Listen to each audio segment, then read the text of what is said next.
Hey guys, my name is Ian, and today I want to show you my hybrid Prism list that I used the top 16 Pro Tour with, and show you all the ins and outs of every matchup and everything else. I also wrote an article with my tournament report, so I'll link it below if you want to check it out, and you can check it out yourself.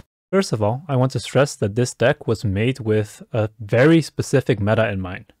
So I expected 80% to be playing either Starvo, Prism, or Chane. And I needed to find a solution to make the chance of me topping as big as possible. So originally, Starvo was favored. Prism, kind of a coin flip. And Chane, very unfavored. So with this list, I tried to shave off percentages of the Starvo matchup to make Prism a winning matchup and to make Chane a doable matchup. So let's head right into my deck. So here's the equipment I run. It's a very generic kind of setup. You probably would have seen it before in all of the other lists. It's running Tunic as main chess piece. Obviously, Phantasmal Footsteps. Ironite for the physical matchups. No room for the arcane matchups. And then Skullcap if you need a little bit of a block. And Crown for basically the mirror. And if you need to get ahead on board real quick. Now let's hop into the main deck. So here's the remaining 73 cards. I tried to group all the cards together a little bit, but honestly, there's a very small section of the deck that is really main deck. For example, here we have our Fractal Aggro package. Here we have our Aura package. And here we have like the more sideboardy cards. Honestly, I think mostly this row always stays in. And for the rest, it's all very flexible.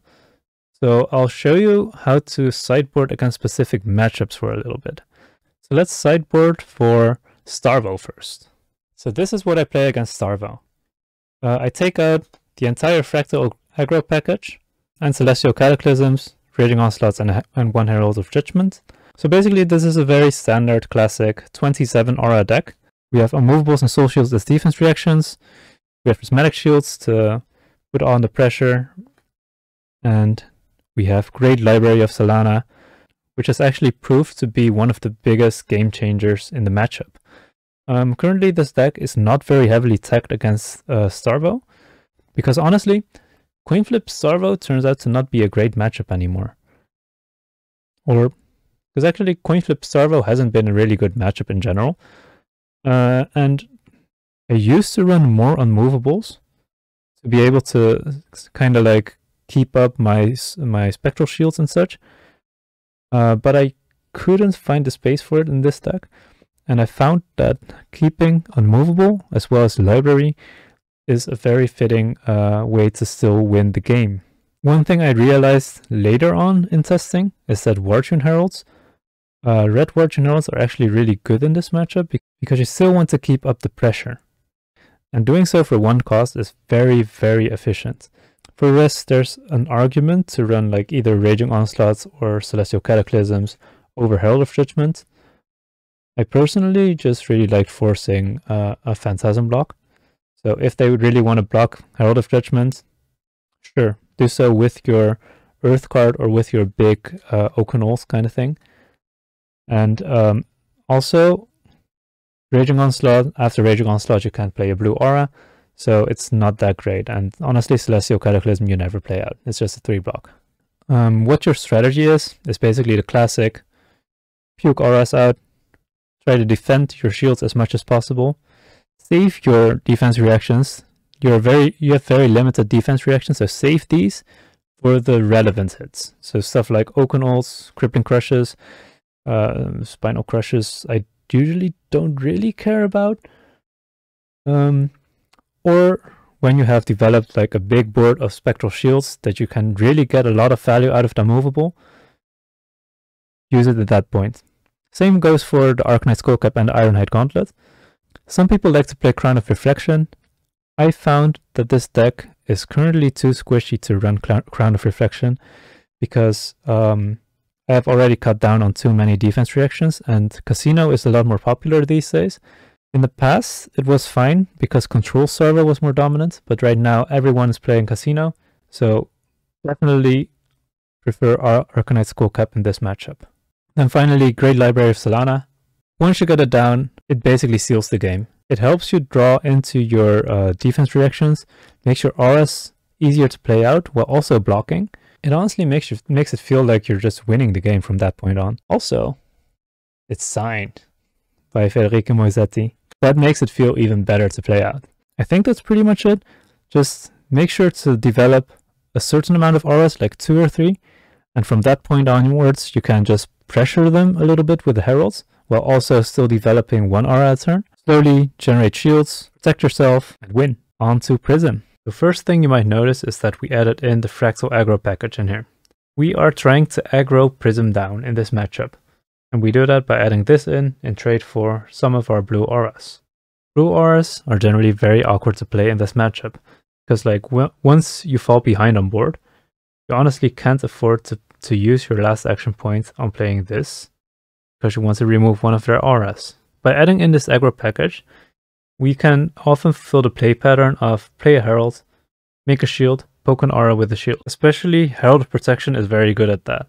Herald of Protection forces out basically 3 cards blocks or a Phantasm block, and once it hits, basically most of the times they won't be able to block this out, so once it hits, it'll automatically create a Spectral Shield to pop another aura. Another important trick in this matchup is Fractal Replication.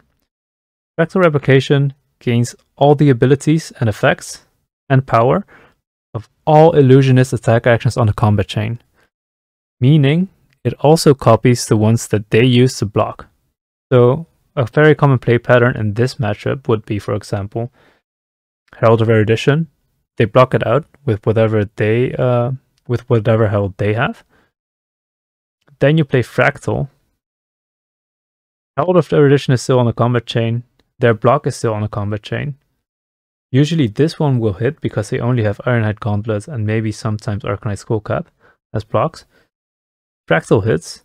Any Fractal you draw off of this will still be hitting as a truck, and it's honestly a very deadly combo. The same goes for Phantasmaclasm. Phantasmaclasm, Fractal basically takes away half of your opponent's HP, and they won't be able to do much about that. For the rest, obviously we have our Phantoms and blocks, 5 poppers, and I think for the rest it's pretty straightforward.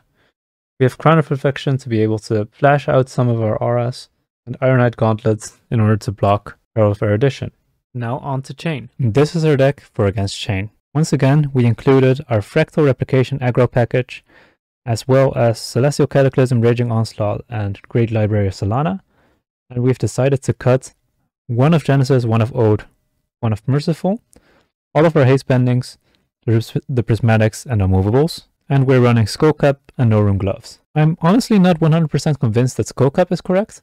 I think Crown could be better in some cases, just to prevent their spellbound creepers from affecting you. And Raging Onslaught is honestly just in it for being yellow, because all of their other yellows are kind of, I'd rather have a 3 block than an extra copy of an aura. Our Fractal Replication package is to force out their blocks as soon as possible. So we basically want to do Erudition, Fractal Replication, Out of Judgment, Fractal Replication, or Phantasmaclasm, Fractal Replication, and at that point they'll basically be forced to block at least 2 of those hits. And usually you force out their Carrion Husk with 1 of them. The auras aren't great in a matchup. Most of the times they're non-blocks, and if you draw too many auras in your hand, it feels really bad in this matchup because you kind of want to keep the momentum, aggro them down as hard as possible. So that's why we have cut mostly on auras. Haste bending is okay. Honestly, Passing Mirage and Pierce Reality put in more pressure, so I prefer having those in this matchup. Haste bending usually just gets ignored, and we're honestly not developing a lot of auras, so haste bending isn't that great here. And Celestial Cataclysm, actually, we played a lot. We played out an awful lot because Chane doesn't really like to block. And you also don't really like to block in this matchup. You try to finish this game in basically 4 or 5 turns. Obviously, it won't always be possible but you're trying to finish them off as fast as possible. You're trying to race them. Usually they'll be on the defensive for a little bit. And basically it would all depend on your first 3 turns. If you can pressure them hard enough. If you can pressure them hard enough and they don't draw their Phantasm blocks in time, you basically win the game. This also very much depends on what the Chane has chosen to do when sitting across from you. Because Chane can either sideboard against Fatigue by adding more cards to their deck, or can side against aggro by adding very few cards into their deck to keep their deck as compressed as possible and hitting as many Blood Depth cards as possible. Obviously, it's easier to win against Fatigue. They won't have as many Phantasm blocks, and it will be kind of hard to win against a more aggressive version of it, or like some kind of in-between route. Honestly, you need to get pretty lucky and basically get set up your Fractal Replication turns very well in order to win this matchup. I don't think it's favored. I think it's maybe 30% if the Chane player plays well. But sometimes you can blow them out if you manage to get their equips very early on. You can get your eruditions in, you can get your judgments in, you can pressure them with Herald of Protection, and maybe at some point use Arclight Sentinel to win the game on Blood Depth even. And finally, there's this build for if you think 27 auras will just work. I don't need the extra block in my yellows, and I just want to have a decent pressure, decent, pretty aura heavy deck. Once again, you can just sideboard in Prismatic Shields if you think those will be helpful. Library of Solana, if you think your opponent won't be able to remove it basically, and if you can afford to lose the tempo by playing this. Unmovable versus big, tall, the heavy decks. And another Phantasmaclasm. Fractal mostly goes in if you really need to high roll that matchup to win. So Briar comes to mind, and stuff like maybe Death Dealer Lexi or something, or some other very aggressive deck. But yeah, that's pretty much it for this deck. So what do I still want to try in this deck? Currently I'm considering removing 1 Prismatic Shield in order to make space for, I'm thinking of 1 Pummel. I also still want to test, alternately I could include 1 Raging Onslaught or 1 Immovable. I'm still willing to test cards like Coalescence Mirage and Enigma Chimera that are a little bit better with Fractal Replication. And obviously, I made some pretty big cuts in the original sideboard that most people are running. So for example, I'm not playing Command & Conquers and Think Belows. I think Command & Conquer was not great in that meta that I was predicting, because obviously Starvo has Crown of Seeds, so they can just crown their Arsenal card away. Prism could Arsenal an Aura, and then, yeah, they just play their Aura from Arsenal. And Chane only really has an Arsenal 50% of the times. So if you keep this in hand and plan to play it, sometimes they'll just play their Arsenal out, and then you're stuck with this Command & Conquer that you set up for the next turn. So I didn't really like it in the current meta, but I do think it's correct in some metas. For example, if Lexi becomes better, and it's also a Phantasm block as well, so it could be okay as like 1 or 2 off or something.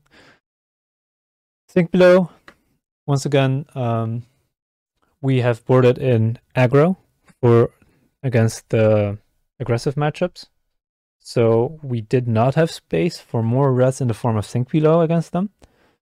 I think in other builds it's still really good if you're more defensive. but it doesn't really work in this build right now. And for the rest, yeah, basically this full CNC pommel package, but obviously you won't have place for that if you run a full fractal replication package. So yeah, these are basically the cards that I'm still considering a little bit. Maybe just as a standalone Command & Conquer, maybe just a one-off spicy Command & Conquer pommel. But most likely, I'll just try one pommel just to throw people off. It's going to be funny. People will play around pommel for no reason. So thank you all for watching. I hope you enjoyed this deck a lot. It was a blast to play this. And honestly, I'm still learning how to play this really well. So, yeah. I hope you're going to like the deck as much as I did. I hope maybe you learned something from this. Maybe you learned how to sideboard a little bit better. If you want to see my tournament report, once again, down there in the links. If you have any suggestions for what my last card will be after I cut Prismatic Shield, let me know in the comments below. Don't forget to like this. Subscribe to the channel if you want to see some more content by me. And alright, make sure to buy your singles at entgd.com. See you guys. Bye.